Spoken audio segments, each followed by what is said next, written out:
pimpinan Komisi 3 dan anggota Komisi 3 DPR RI yang terhormat, sebagaimana fakta persidangan yang menjadi pertimbangan kami dalam menuntut hukum maksimal kepada para terdakwa, karena di seluruh dunia kejahatan narkotika termasuk kejahatan yang sangat serius dan luar biasa dan dikenal sebagai dengan istilah extraordinary crime.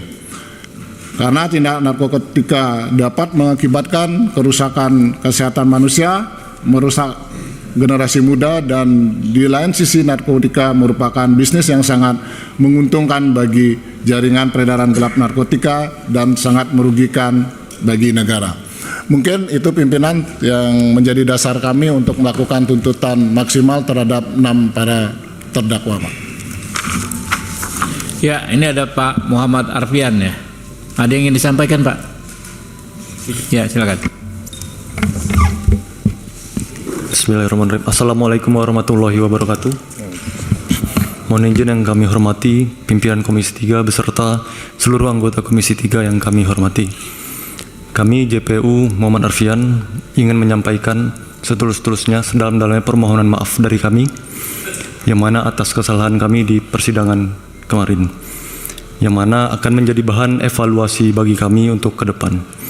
Selanjutnya kami telah dilakukan pemeriksaan dan dinyatakan bersalah oleh Jamwas serta sudah diberikan atau dijatuhi hukuman disiplin. Sekali lagi kami mohon izin, mohon maaf atas kesalahan kami di persidangan kemarin, yang mana kami berterima kasih kepada pimpinan Komisi 3 atas koreksi dan atensinya kepada kami, akan menjadi bahan koreksi bagi kami. Mohon izin Bapak. Assalamualaikum. Jadi rekan-rekan terhadap saudara Muhammad Arfian ini udah case close ya. Ya, kita maafkan ya, dan kita berharap ini anak muda ya. Siap. Ke depan bisa belajar ya, bisa lebih bijak lagi dan bisa maju karirnya. Siap. Ya. Oke, berikutnya di Reskrim Polda NTB ya, lanjut dengan Pak Kapolres Lombok Utara ya.